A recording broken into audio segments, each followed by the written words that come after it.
자, 지난주에 이어서 성균관대학교 한문학과의 교수님으로 계시는 안대회 선생님의 문장의 품격이라고 하는 어, 한문수필 모음을 우리가 지난 시간에 이어서 읽고 있는데 어, 뭐 이번 주에 처음 들어온 친구들도 있어서 잠깐 이 책에 대해서 설명을 하면 선생님하고 우리 국어 정혜양 선생님이 대학교 다니던 시절에 우리 한문 교수님이셨어. 이 안대회 선생님이. 그래서 뒤쪽에도 소개하겠지만 한양대학교의 교수로 계시는 정민 교수하고 더불어서 우리 조선시대 영조 정조 시대의 한문수필의 조예가 깊으신 연구자고 그런 분이야. 그래서 이 책에서는 이 영종조 시대에 우리가 뭐 실학자라고 하는 뭐 연암 박지원 선생이라든지 아니면 어 간서치 혹은 청장관이라고 하는 이덕무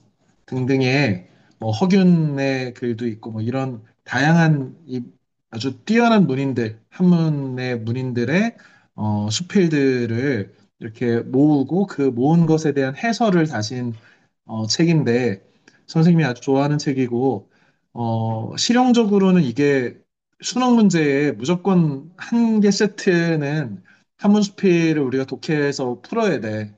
너희가 뭐 모의고사 볼 때나 이럴 때. 그래서 이 책을 이렇게 먼저 사전에 좀 이렇게 웜업을 시킨 다음에 지난주 이번 주 해서 그 다음에 어 다음 주 그 다음 주 해서 우리 논어맹자 대학 중용이라고 하는 그 조선시대 선비들이 과거 시험을 보려면 이 네 과목의 교과서를 공부해야 되는데 그중에 논어맹자는 너무 두껍고 그 작년에 사실 우리 한 번씩 다뤘어.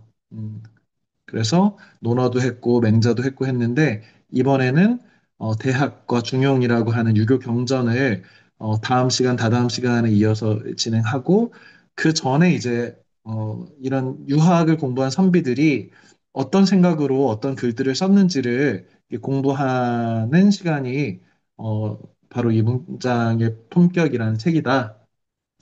설명을 하겠습니다. 다음.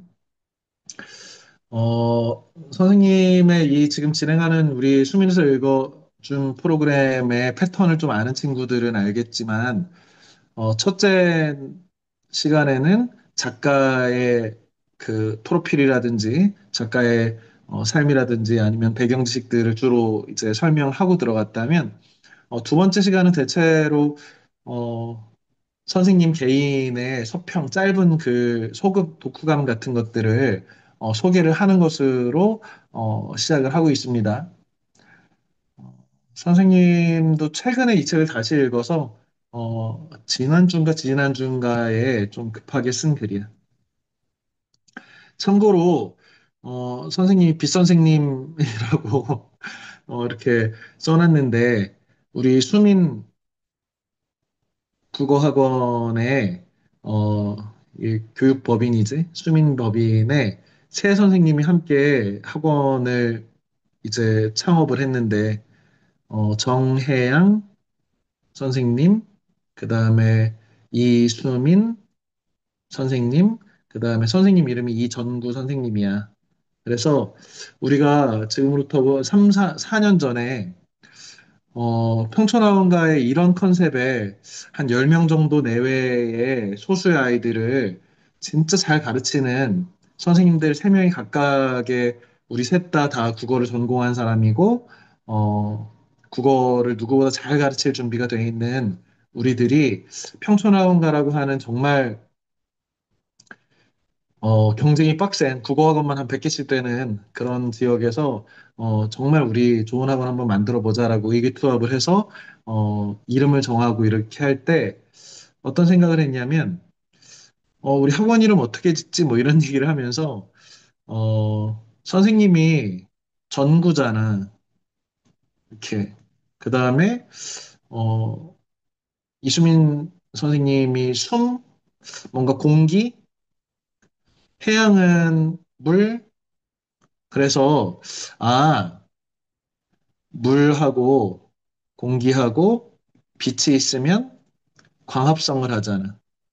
그래서 우리 학원 로고나 이런 것들 보면 이렇게 나뭇잎의 모양이야. 그래서 어, 숨어 있는 그 너희 같은 훌륭한 인재들을 숨은 인재들을 이렇게 좋은 나무처럼 키워가는 그런 학원 만들어야지 라고 하면서 이제 만들어서 그때부터 선생님 별명으로 빛 선생님이라고 하고 있어. 먼저 이 책의 206페이지에 있는 그 연암 박지원의 볼륨이 어디가 켜 있는 것 같은데. 연암 박지원의 수필입니다. 일부를 했는데요. 석치는 죽었다. 이게 묘비명이라고 해서 지난 시간에는 연암 박지원이 돌아가신 누나를 그리워하는 그래서 누나가 시집 가던 날의 풍경을 이렇게 추억하는 그런 아주 슬픈 그 묘비명을 봤잖아. 마찬가지 친구인 석치라고 하는 글 쓰는 사람, 그리고 그림 그리는 사람이 죽은 거야. 그래서, 이렇게 그 감상을 쓴 거지, 슬픔을.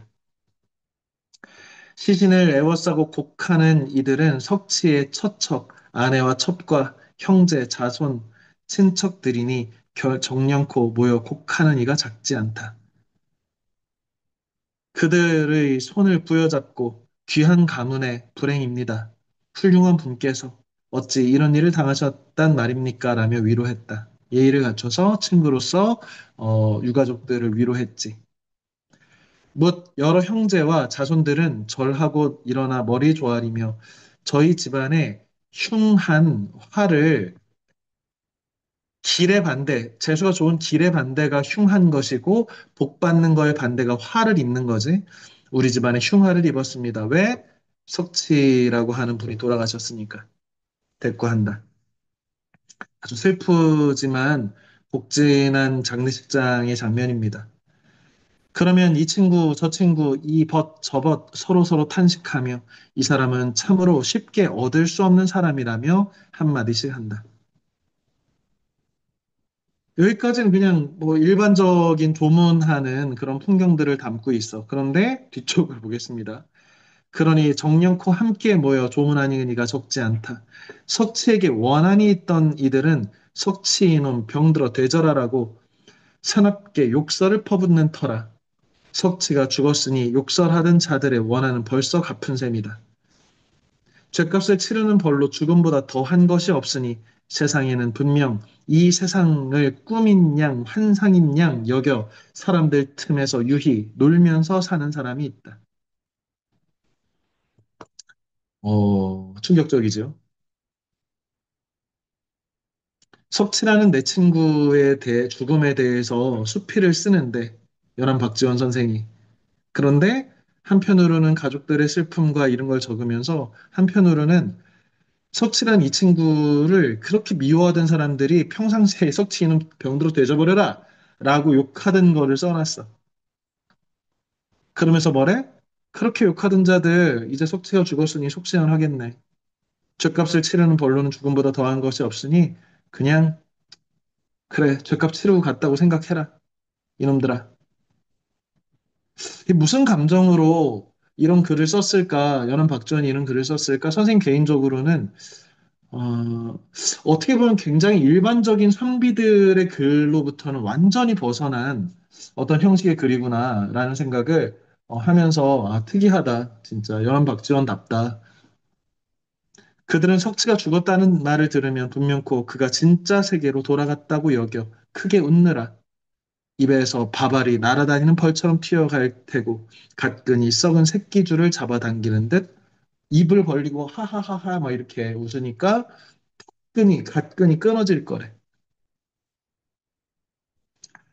어떤 사람의 죽음, 석치라는 친구의 죽음을 보면서 슬퍼하는 자들과 그 다음에 그를 미워했던 자들, 그들의 반응들, 그리고 그 사람을 석칠한 사람을 이렇게 마치 세상을 꿈인 양 환상인 양 살았던 사람이야라고 기억하고 그것을 기리는 사람은 그가 이제는 이 세상은 꿈이고 진짜 세계인 저 세상으로 갔으니 유학자들의 수필들을 보면 어떤 게 있냐면 우리가 이렇게 각자 살잖아.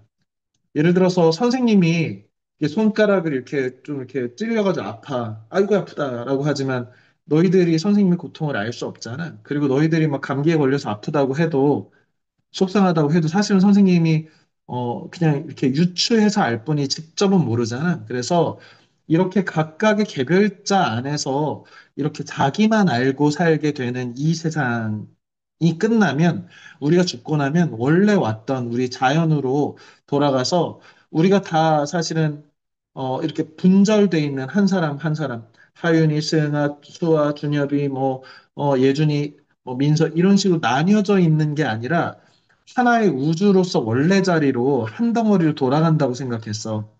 옛날 선비들은. 그래서 죽음 이후의 세계가 진짜 세계이고 마치 지금의 자기밖에 느낄 수 없는 상대의 마음을 이해할 수 없어서 서로 소통할 수 없는 이 한계가 있는 이 세상을 가짜라고 여겼단 말이야. 환상인 것처럼 꿈인 것처럼. 그런 사람은 석칠한 친구가 진짜 세계로 돌아갔으니 아 통쾌하다. 그러면서 장례식장임에도 불구하고 깔깔깔깔 거리면서 야 석치 좋은 세상 같다. 이렇게 하면서 밥안을 튀기면서 웃고 있더라는 거잖아요. 음. 이런 생각들, 다양한 생각들이 좀 드는 수필이어서 이 책 전체에 사실은 굉장히 특이한 수필들이 많이 수록돼 있어서 우리가 조선시대 선비들의 글이라고 생각하면 되게 옳은 말을 쓸 거고 바른 말, 윤리적으로 살자, 부모님한테 효도하자, 이런 얘기만 잔뜩 써 있을 것 같은데 막상 아주 개성적인 글들이 많이 있다는 점에서 과연 진짜 영조 정조 시대가 조선의 문화의 르네상스의 시대다, 문예 부흥의 시대다라고 할 만하다. 그중에 그 대표가 되는 사람이 우리 허생전이라든지 열하일기를 쓴 열한 박지원이구나. 이런 생각들을 다시 하게 됐습니다. 나는 이와 같이 읽었다라고 선생님의 서평의 제목은 다 나는 이와 같이 읽었다로 시작하는데 이거는 사실은 약간의 패러디야. 불경에 부처님의 말씀을 적은 불경에 여시 아문 나는 뭐 이거야 진짜 갑자기 안 써지네. 어,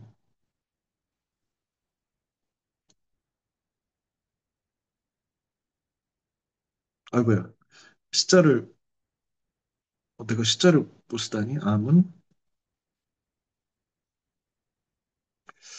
나는 이와 같이 들었습니다. 부처님의 말씀을 듣고 나는 이와 같이 들었습니다라고 불경이 시작하는데 어, 마치 여시 독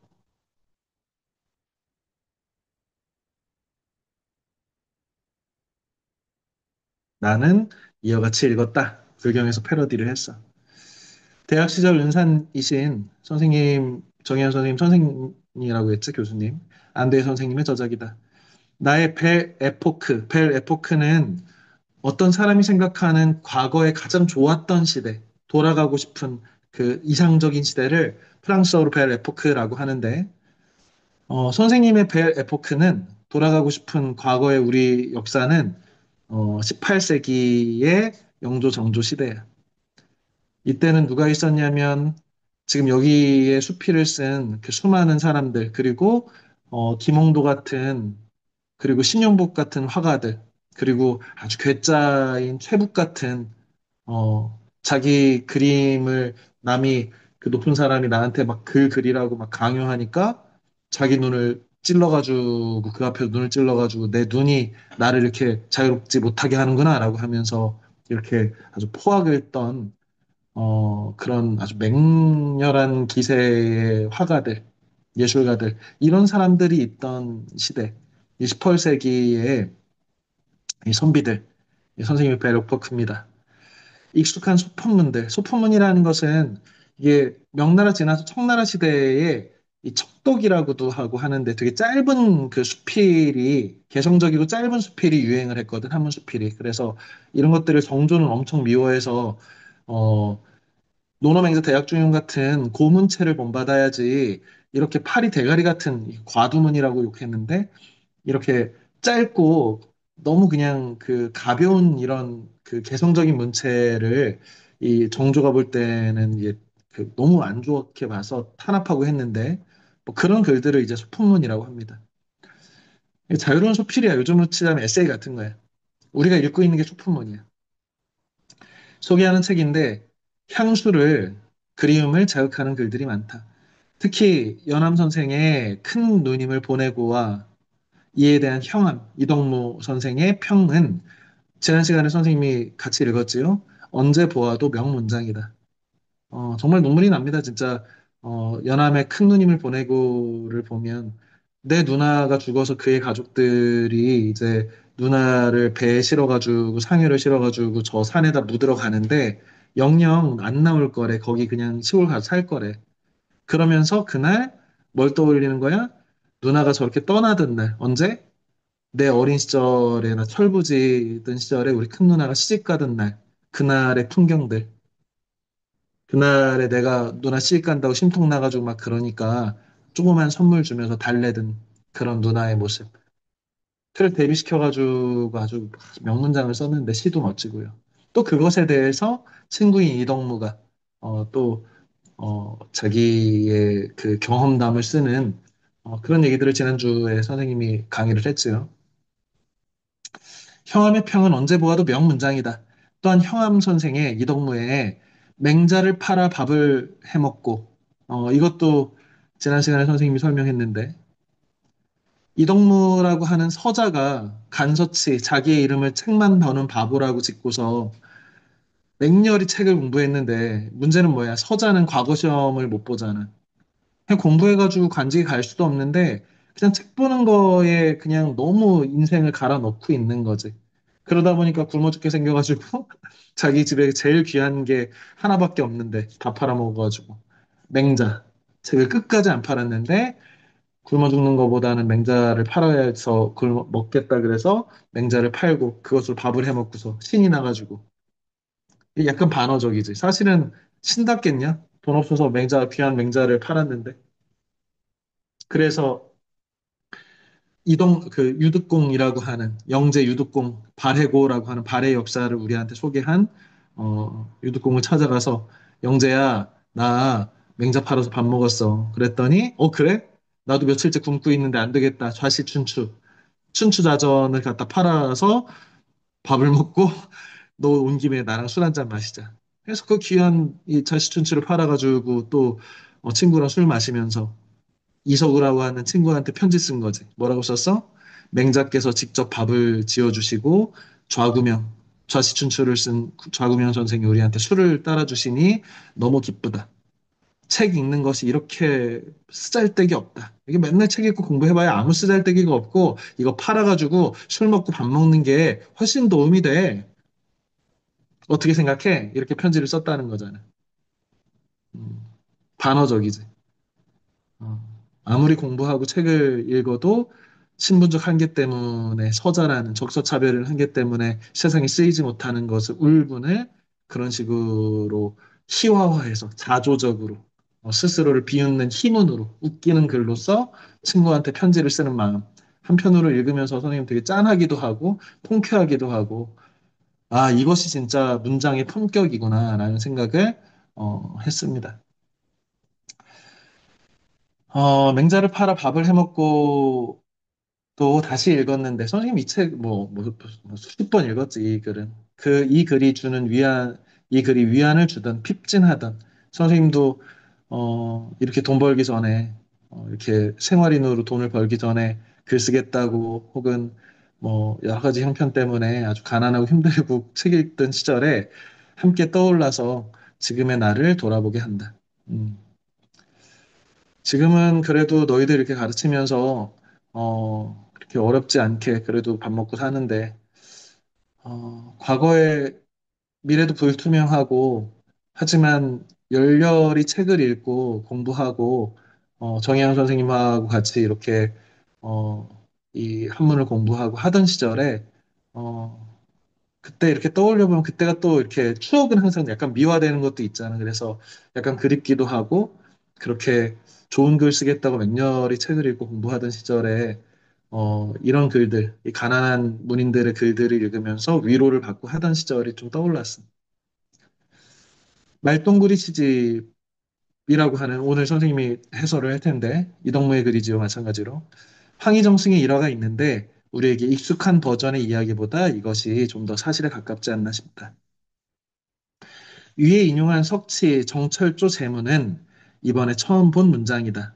제문, 돌아가신 분을 기리는 제문이라고 하기엔 너무 파격적이라서 도대체 석치라는 호를 쓴 사람 정철조 씨가 누구길래 연암이 저런 제문을 지었을까 궁금해서 이것저것 뒤지다가 그가 그렸다는 무게구기라고 하는 그림을 봤어. 화가인가 봐. 예, 아주 멋진 산수한데 큰 산을 그려놓은 이호철의 소설. 우리 어 그 내포 친구들 내포 예비 중 1학년 친구들은 이호철의 큰 산 우리 같이 봤잖아. 큰 산이 없어져 사람들이 고무신 막 옆에다가 옆집에다가 재수없다고 던지니까 다시 그 고무신이 우리 집으로 돌아오는 소설이지. 이호철의 큰 산이 환기 불러일으켜지는 운치 있는 그림이다. 이덕무의 종북소선에 대한 수필집입니다. 고려대학 박희병 교수의 책 연암과 선귤땅. 연암은 연암 박지원이고 선귤땅이 매미선자의 오렌지 귤이라고 하는 것을 호로 삼아서 이덕무가 호가 여러 개가 있는데 뭐 형암도 있고 청장관도 있고 간소치도 있고 이번에는 이제 선귤땅이라고 하는 호를 또 쓰기도 하는데 별명이니까 별명이 한 10개쯤 돼. 선귤땅의 대화 종북소선 어, 평전인데 오타를 쳤네요. 평전 비평 연구라는 책을 올해 초부터 선생님이 계속 읽고 있는데 뒤쪽이 좀 어려워가지고 좀 멈춰 있는 상태야. 그래서 올 한 해 동안 들었다 놓기를 반복했는데 올해가 다 가기 전에 완독을 기약해 본다라고 했는데 안타깝게도 올해가 지나가 버렸어. 하지만 이럴 때를 대비해서 우리는 음력이 있잖아. 어, 이제 이번 달 말에 설날이 연휴가 좀 길고 하니까 이 시기에 너희들 수업도 없고 그러니까 그때 좀 마무리를 할 생각입니다. 어, 봅시다. 넘겨보자. 일단은 그 선생님이 지금 아까도 한양대학교 정민 교수가 안대 교수와 같은 학문의 계열을 갖고 있다고 했잖아. 그래서 정민 교수도 이 시절에 문인들의 한문 문학을 번역하시고 해석해서 대중들한테 알리는 책들을 쓰셨는데 솔직히 안대회 교수님이 우리 선생님이긴 하지만 이 정민 교수가 훨씬 더 유명하기는 해, 대중적으로. 학문적 깊이는 선생님이야 뭐 이렇게 뭐 깊이 있게 공부한 사람이 아니어서 이렇게 어떤 교수님이 더 훌륭하다라든지 뭐 이런 거는 어, 구분해내기 어려운데 개인적으로는 우리 안대희 교수님의 글보다는 정민 교수의 글이 약간 더 대중적이고 선생님도 좀 안대희 선생님한테는 미안하지만 정민 교수의 책을 더 많이 읽기는 했어. 그 중에 너희들한테 만약에 이제 너희가 이번에 문장의 품격이라는 책이 좀 마음에 들어. 아, 그래서 영조정조 시대에 이런 분들의 삶이나 어, 이런 마음들을 좀 궁금하다면 이 미쳐야 미친다라고 하는 엄청 유명한 그 베스트셀러야. 정말 베스트셀러 중에 베스트셀러야. 약간 언어 유희인데 미쳐야 미친다. 광자는 매드 있잖아. 미치는 거.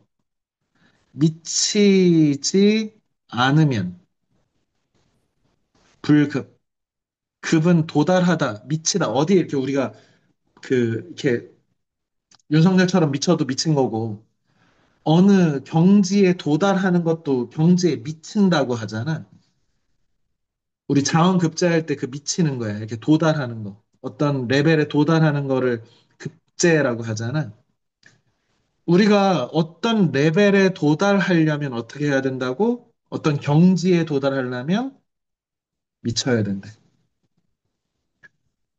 우리가 그 오타쿠, 덕후라고 하는 말을 쓰잖아. 어떤 분야의 그 우리 뭐 팬이란 말도 그 분야에 미친 사람이란 뜻이잖아. 약간 패닉하고 관련이 있는 거지. 팬덤이라고 할 때. 어, 그래서 어떤 한 분야에 미쳐가지고, 아까 이덕무 같은 분은 어떤 분이야? 책에 미친 분이, 책에 미친 분. 이덕무는 간서치, 책만 보는 바보라고. 어, 책 읽어가지고 아무리 똑똑해져도 과거 시험도 못 보는 서자 주제에 왜 그렇게 목숨을 걸고 책을 읽었나. 바깥에 이제 엄청 춥고 눈도 많이 오는데, 여기 홍성 내포는.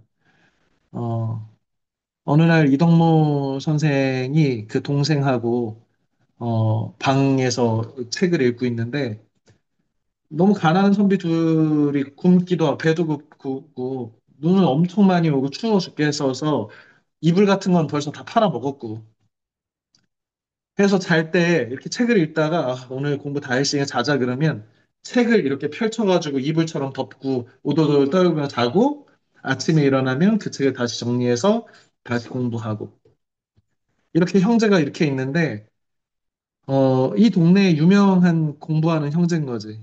가난하게. 그러니까 동네 노인분 한 분께서 격려하는 마음과 안쓰러운 마음으로 항상 그 집에 아침에 눈이 이렇게 겨울에 쌓이면 아침에 마당을 쓸어주셨대. 응원하는 거지. 눈 쓸어주면서. 그러면서 걱정되니까 얘는 굶어 죽지 않았나, 얼어 죽지 않았나, 이불도 없는 애들이 책 덮고 자고, 일어나서 책 정리하고 또 읽고 하는데 그래서 이렇게 이렇게 눈을 쓰면서 우리 동네 공부 열심히 하는 수재들, 살아 계시는가라고 하면서 이렇게 눈을 쓰신대. 이덕무의 수필에 있는 글인데. 그러면 죄송스럽잖아. 나가가지고 이게, 아유, 우리가 쓸게요. 이렇게 해야 되는데, 너무 죄송스럽기도 하고, 기운도 없고, 춥고 그러니까, 그냥 일어나가지고 책을 읽는. 예전에는 낭독을 했거든. 이게 소리 내서 읽으면, 안 죽고 살았구나. 내가 열심히 이 마당 쓸어주면 저 자식들 열심히 공부하겠구나. 진지하게 공부하는구나. 일어났구나, 이제. 공부하는구나. 이러면서, 무언에, 고맙다는 표현도 하고, 응원하는 마음도 전하고 하는, 그런 풍경에 이덕무의 어떤 삶도 이렇게 들어있는 이런 책이야. 그래서 한마디로 미친 사람들의 책이야, 미친 사람들. 조선시대 때 어떤 한 분야에 미쳐가지고 꽂혀가지고 어떤 한 분야의 전문가가 된 사람들.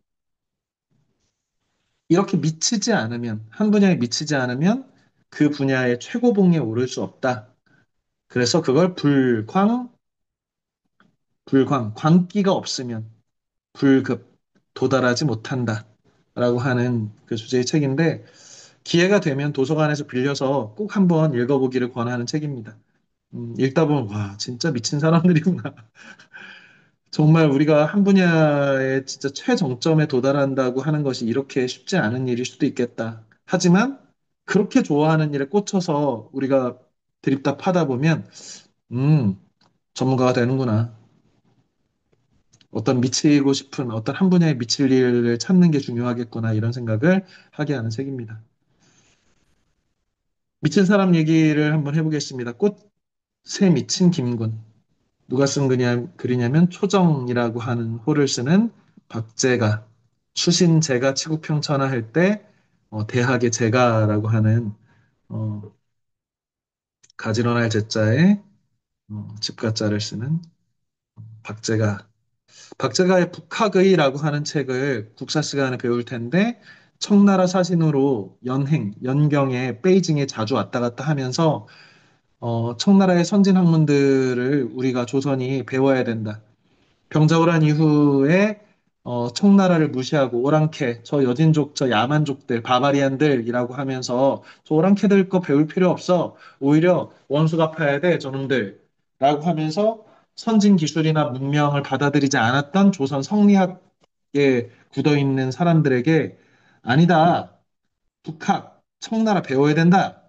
라고 하는 책을 쓴 그 북학이를 쓴 사람이고, 마찬가지로 연안 박지원의 제자이고, 이덕무 시대에 같이 활동하던 사람이야. 그리고 우리 추사 김정희 선생, 뭐 여기 그 과천에, 그 안양 옆에 있는 과천에 추사 김정희 선생의 그, 이렇게 사시는 집이 있고, 추사 박물관도 있고, 여기, 아마 홍성의 선생님 내려와 보니까 여기 추사 선생 그 기념관인가 여기도 뭐가 있더라고. 그래서, 선생님의 그 근거지인 안양 평촌과 그리고 여기 홍성 내표가 다 어떤 추사 선생하고 좀 연결이 되네. 그 추사 김정희 선생의 선생님이 박제가라는 분이야. 다 우리나라 최고의 서예가고, 어, 올해 초에 선생님 아들들하고 국립중앙박물관 가서 세한도라고 하는 그림을 추사의 원본이 이제 공개가 돼서 추운 계절의 그림이라고 하는 세한도를 보고 왔는데 선생님은 굉장히 감동적이었는데 그 우리나라 최고의 문필가고 지식인으로 추앙받는 추사 김정희 선생에게 학문을 가르치신 분이 초정 박제가예요. 이 책에도 이제 박제가의 여러 글들이 나오고 그 꽃에 미친 김군인데 원 제목은 백화보서 어떤 글의 서문이야. 백화보라고 하는 것은 백은 온갖 꽃, 화, 뭐 이렇게 온갖 꽃의 백과사전에 대한 그러니까 아마 백화보라고 하는 그 화가인 김군이 그린 그 화첩들 그 그림 그러니까 꽃 그림 백과사전 꽃을 그린 백과사전 같은 책에 서문을 박제가가 달아줬나 봐. 감동한 바가 있어서 선생님이 좀 소개하고 싶습니다. 벽이 없으면 그 사람은 버림받은 자다. 이 벽이 뭐냐면 음, 나쁜 버릇이라는 뜻이야. 우리 그 남의 물건 이렇게 훔치는 그 이렇게 약간 신경증을 도벽이라고 하고 뭐, 뭐 윤석열처럼 맨날 술 먹는 습관 못 그치면 주벽이라고 하고 술주정하면 그 나쁜 버릇을 벽이라고 하거든. 못 고치는 병 있잖아. 벽자도 보면 지금 이렇게 있으면 이게 그냥 이 자체로 병이란 뜻이거든. 질병을 뜻하는 거거든. 아니면 뭐 이렇게 쓰면 병자잖아. 어? 선생님 한자를 안 써버릇해가지고 잘 이렇게 자꾸 틀린다, 야.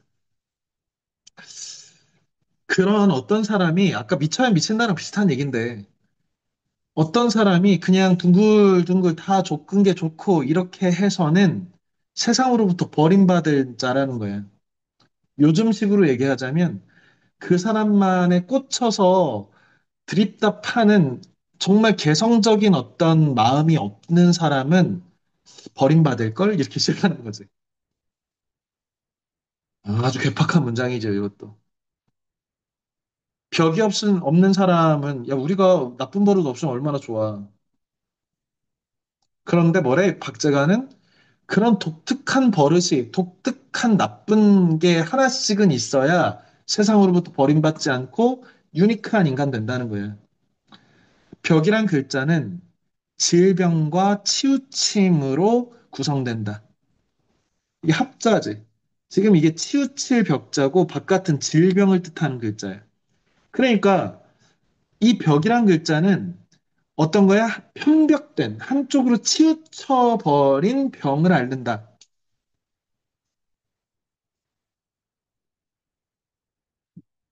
우리가 중용이 중요하다 그러잖아. 그러니까 좌로나 우로나 치우치지 않는 중간 상태를 참 이상적이라고. 뭐 골디락스 존이라고 하기도 하고. 그런데 초정 박제가 볼 때는 그런 사람 쓸모없대. 확 치우쳐야 된대. 이상한 말이죠. 그지? 음, 한마디로 개성적인 어떤 분야에 좀 꽂혀서 미친 사람 돼야 된다는 얘기를 하고 싶었나 봐. 초정 박제가가 그런 사람이잖아. 다른 사람들은 오랑캐의 학문이라고 청나라 멀리 해야 된다고 하지만 청나라의 수많은 지식인들과 교류하고 화가들과 친구를 삼고 그러면서 청나라 서양으로부터 유입된 청나라에 있는 서양의 문명들이라든지 이런 거 빨리 갖고 와야 된다. 완전히 아웃사이더지. 뭐, 그리고 박제가 역시도 서자예요, 서자. 그래서 사실은 이렇게 높은 관직에 올라가기 어려운 한계를 가진 사람이지. 그러니 어떻게 보면 이렇게 약간 아웃사이더 같은 마음이었겠지. 고독하게 새로운 것을 개척하고 전문 기회를, 기술과 예능을 익히는 것은 오직 벽을 가진 사람만이 가능하다. 그지? 선생님이 좋아하는 피아니스트인 조성진 씨라든지 뭐 이런 사람들 보면 어떻게 보면 하루 종일 이 연주만 연습하는 사람들일 거 아니야.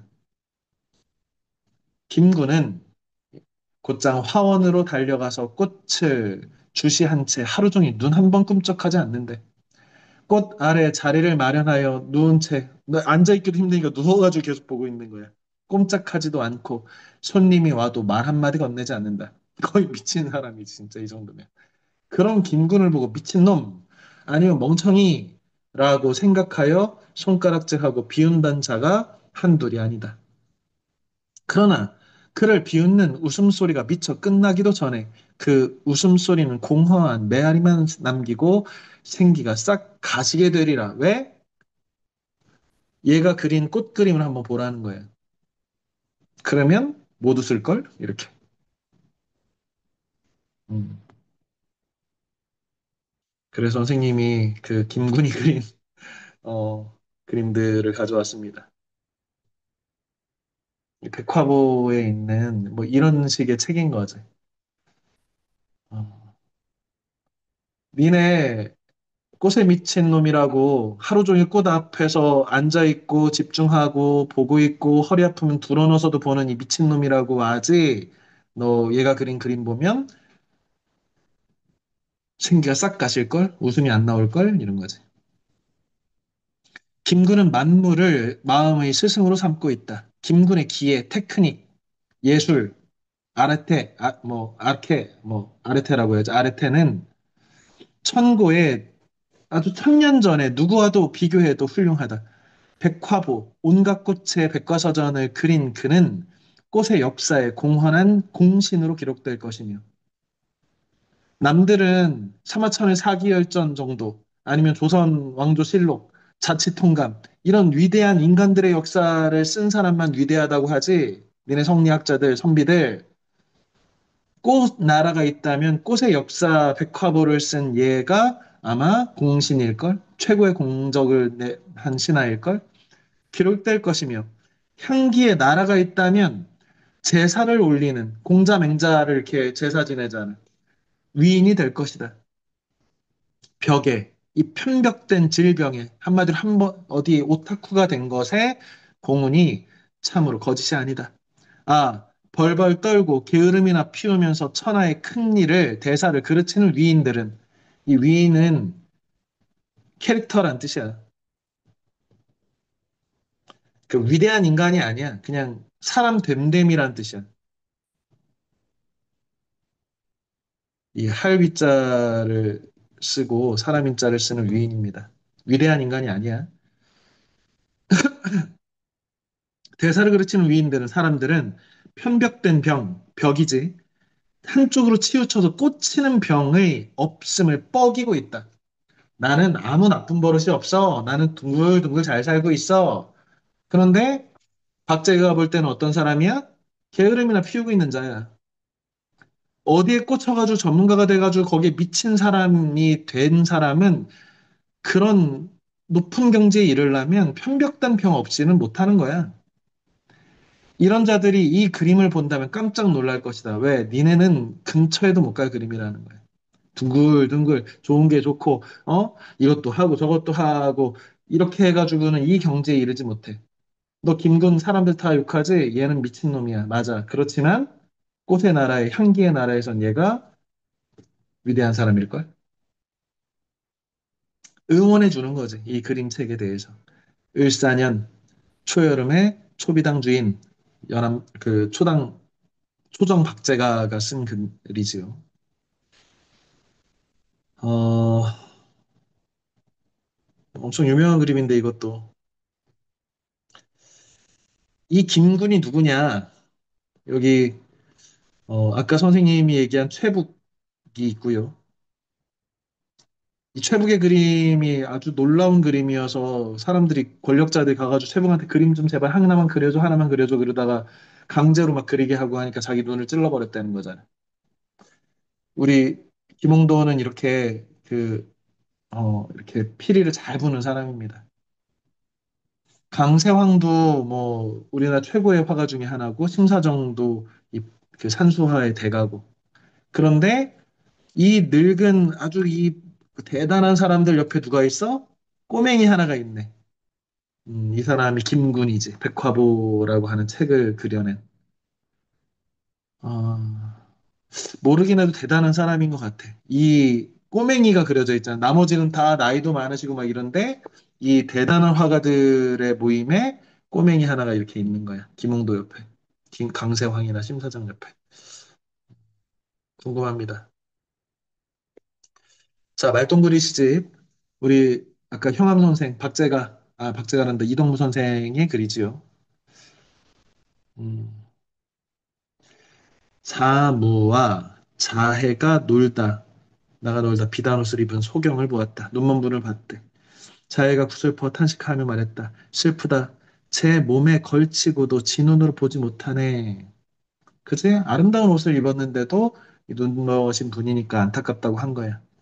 이 말을 듣고 사무가 말했다. 비단옷을 입고 밤길을 걷는 자하고 견주어 보면 누가 나을까? 이게 그 금의 야행이라고 하는 이 초한지에 나오는 고사인데 비단 옷을 입고 밤에 다닌다 이런 뜻이야. 쓸데없는 짓을 한다 이런 뜻이야. 그러니까 초나라 항우가 어 이렇게 출세해가지고 금이 환영을 하지 못하면 그거야말로 금이 야행이다.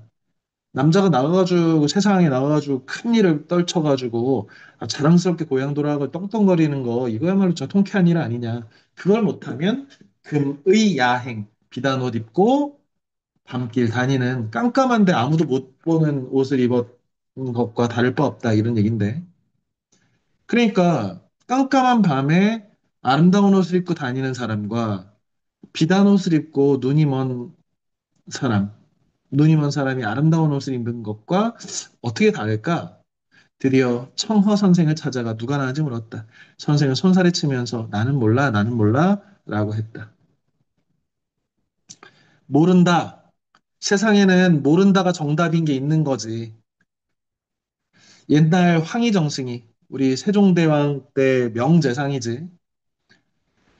퇴근하여 집에 오자 딸이 맞아들이 물었다. 아버지 머리에 이 있잖아. 머리 이렇게 이렇게 기생충 기생하는 벌레지. 이 알지요? 이는 어디서 생기나요? 옷에 생기지요?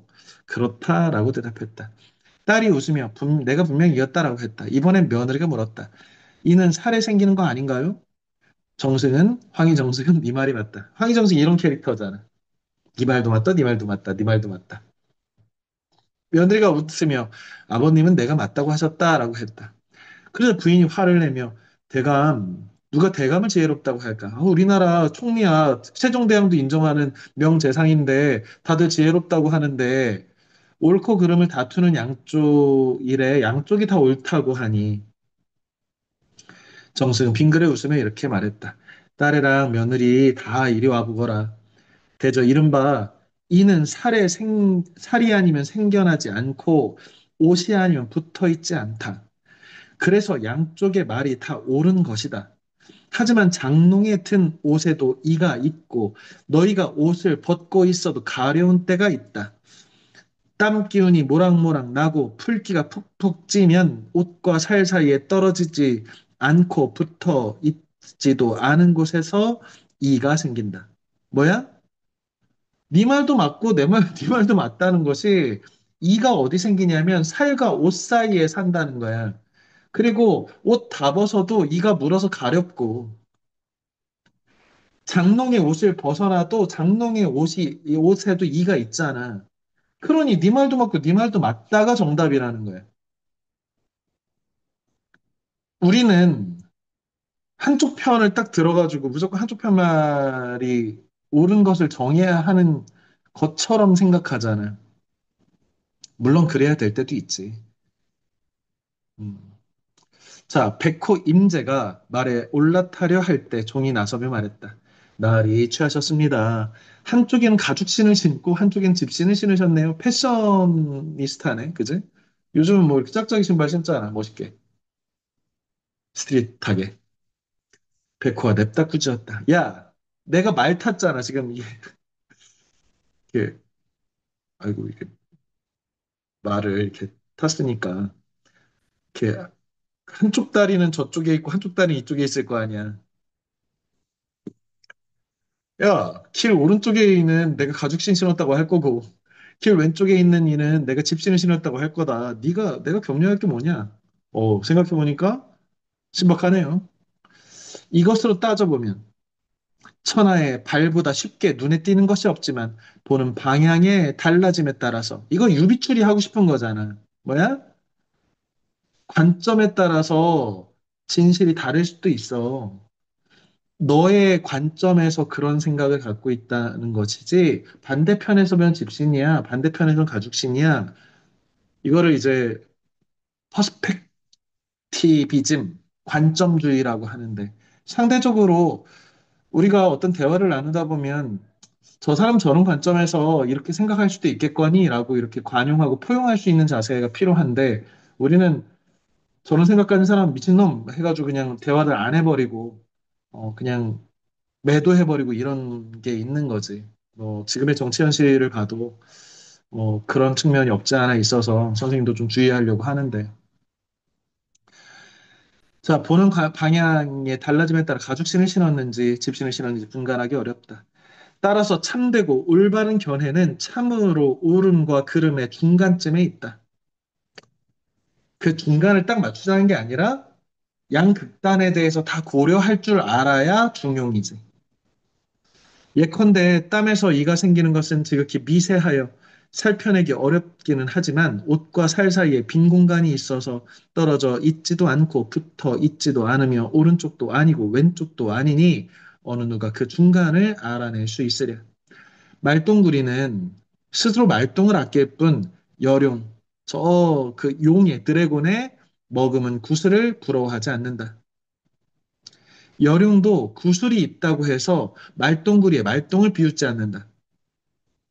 아, 멋진 문장입니다. 이게 그래서 자기의 시집의 제목을 말똥구리의 시집, 이거 말똥이다. 한편으로는 뭐야? 자기 겸손한 거지. 나는 말똥 같은 거를 모아놓은 거야. 그런데 한편으로는 자부심이지. 왜?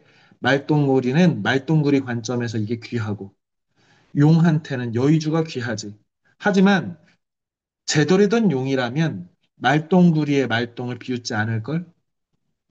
말똥구리도 저 용의 여의주랑 이 말똥을 바꾸려고 하지 않을걸? 이게 진짜 멋진 사람이지. 음. 어떤 사람이 예전에 선생님 친구 하나가 이렇게 시계를 이렇게 보여주면서 이 시계가 뭐 몇천만 원 하는 시계야. 뭐 이렇게 뭐 설명하기로 야, 시계 부럽다, 좋아 보인다. 어, 그러면서도 약간 한편으로는 이렇게 좀, 뭐 이런 생각이 드는 거지. 자랑하고 싶었구나, 이놈. 이렇게. 선생님 이 시계는 선물 받은 시계지만 이 시계는 한때 그 선생님 그 2살 터울 위에 형인 이윤구 선생님하고 서로 생일 때마다 시계를 하나씩 서로에게 선물했어. 뭐 비싼 시계는 당연히 아니지. 10만 원, 20만 원짜리 뭐 이렇게 시계로 치자면 되게 싼 시계인데, 어, 하지만 이 시계가 참 좋은 건 그 시절에 동생한테 그 시간을 선물한다는, 서로에게 형제가 시간을 선물하고 그 시계를 볼 때마다 서로를 안부를 생각하고 하는, 나를 위해서 이렇게 시계를 고르려고 고심하고 나랑 어울릴 것이 무엇인지 이렇게 고심한 이 시계가 있잖아. 이런 게 이제 말동구리의 말동 같은 거지. 선생님의 시계 같은 게. 10만 원, 20만 원밖에 안 하는 시계지만. 우리는 그런 게 의미 있는 거지. 그래야 우리가 비교하다 보면 아무리 부자인 뭐 삼성 이재용 회장도 우리 빌 게이츠나 뭐 일론 머스크 같은 사람에 비해서 너무 가난하다고 쉬지 않고 힘들어하고 하겠지. 음. 인생은 그렇게 보면 안 된다는 거지. 자폐가 이 이야기를 듣고서 기뻐하며 이 말로 내 시집의 이름을 붙이면 좋겠다 하고 마침내 시집 낭환집, 뭐야? 낭환이라고 하는 것이 말똥구리의 말똥이라고 붙였다. 그리고 내게 서문을 지어달라고 부탁했다. 이게 바로 그 낭환집 서지, 서문. 머리글을 써주는 거지. 친구한테. 나는 자폐에게 이렇게 말했다. 옛날에 정명위가 학이 되어 고향에 돌아왔을 때 알아보는 이가 아무도 없으니 이것이 바로 비단옷을 입고 밤길을 가는 격이 아닌가. 천년묵은 죽은 지 1000년 만에 학이 돼서 학으로 환생해서 자기 고향 갔더니 세상 사람들이 몰라보고 나한테 막 돌 던지고 하더라는 거예요. 아는 사람이 다 죽었으니. 그래서 자신의 무덤의 망주석에 올라앉아서 통곡을 했다. 화표천년의 벼락이 운이는 듯 규언가에 나온 고사지요. 이것이 바로 비단옷을 입고 밤길을 가는 격 야행 뭐 금이 아니냐 아닌가. 태연경에 널리 읽혔으나 저자인 양훈은 막상 보지 못했으니 이것이 바로 소경이 비단옷을 입은 격이 아닌가. 이 시집을 보고서 여룡의 구슬로 여기는 이들은 그대의 집신을 본격이고 말똥으로 여기는 이들은 그대의 가죽신을 본격이다. 뭐야? 지들 관점에서 지들끼리 떠드는 거지 뭐. 하지만 너 말똥구리한테 말똥이 소중하듯이 너한테는 이 개성적인 너만의 이 시가 굉장히 의미 있겠지. 이렇게 격려해주고 칭찬해주는 거지. 너무 신경 쓰지 마. 뭐 이런 거지. 이는 정령이가 학이 된 것 같고 시가 널리 읽히는 것은 자신은 막상 보지 못한다면 이는 양웅이 태연경을 지은 것과 같다. 여룡의 구슬이 나을지 아니면 말똥구리의 말똥이 나을지 오로지 청어 선생만 판단하실 수 있을 것이니 청어 선생이 뭐라고 했어? 모른다라고 했지. 모른다가 정답이라는 거야. 내가 무슨 말을 하겠는가? 관점에 따라 보는 사람 따라서 다른 거지. 왜? 작품이라고 하는 것은 시라고 하는 것은 어떤 거야?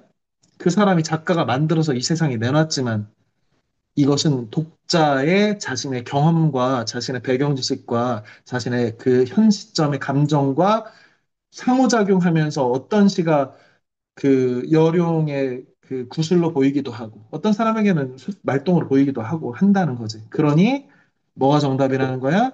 청어 선생의 모른다가 정답이다라는 얘기를 돌려서 나는 모르겠고 청어 선생만이 정답을 알 것이다라고 약간 위트 있게 쓴 글이지. 아, 선생님이 볼 때 이 이동모의 이 글은 진짜 잘 쓴 글이다. 고사를 인용하기도 하고 친구를 격려하는 마음과 자신의 이런 그 퍼스펙티비즘이라고 하는 관점주의라고 하는 철학, 그 다음에 또 농담 이런 것들을 막 섞어가지고 이 짧은 글 안에 이렇게 글을 쓰려면 진짜 이 정도의 품격의 글을 쓰려면 정말 얼마나 공부를 많이 하고 연습을 많이 해야 되는가 이런 생각을 개인적으로는 좀 하게 된 책입니다. 어,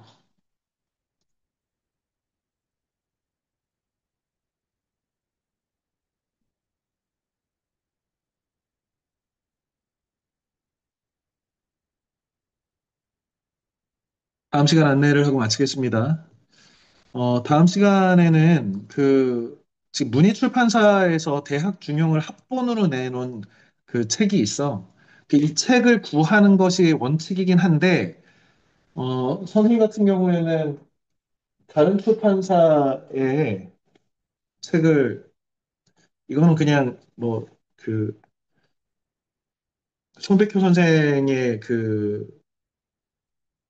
대학 중용 집주라고 해서 주자 선생의 이제 그 주석을 단 송나라 남송시대의 유학자인 성리학을 집대성한 주희의 그 주석이 담긴 책인데 이 책은 그냥 뭐 다 한문으로 돼 있어서 너희가 읽기 좀 어려운 책인데 어쨌든 이렇게 얇은 책이야. 대학 중용을 해설까지 다 합쳐도 이거밖에 안 돼.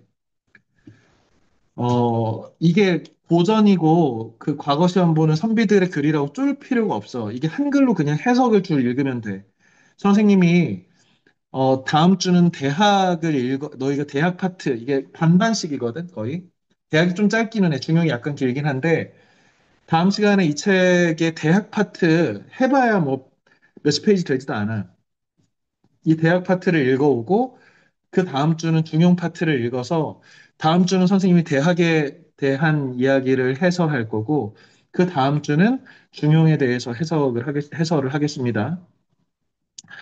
이 책을 구해서 읽기를 바라고요. 책이 너무 어려울 수도 있는데 너무 어려우면 그냥 두고두고 읽을 책이다 생각하고 그냥 이렇게 보면 되고 읽히는 대로 그냥 읽어. 다 못 읽어도 그냥 와서 선생님이 해설을 오늘처럼 이렇게 들으면 되니까 너무 부담 갖지는 말고 참여하기를 바랍니다. 어, 지금 그 다음 책도 미리 좀 읽으면 좋은데, 어, 김초엽 작가, 아주 요즘 젊은 핫한 작가죠. SF 소설집이야. 방금 떠나온 세계라고 하는 아주 유쾌하고 재밌는, 뭐, 사이보그도 나오고, 뭐, 외계인도 나오고 하는 그런 책이야. 그래서, 어떻게 보면 1월 달에 엄청 빡센데, 지금.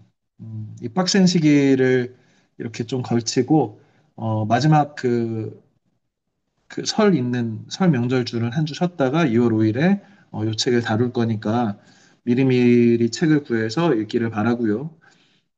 다음 주, 다다음 주에는 대학 중용, 유교 경전으로 조선시대의 선비들이 이런 걸 공부했구나, 이런 마음으로 삶을 살아야겠다고 다짐을 했구나, 이런 것들을 한번 같이 느껴보는 시간이 되게 될 수 있으면 좋겠습니다.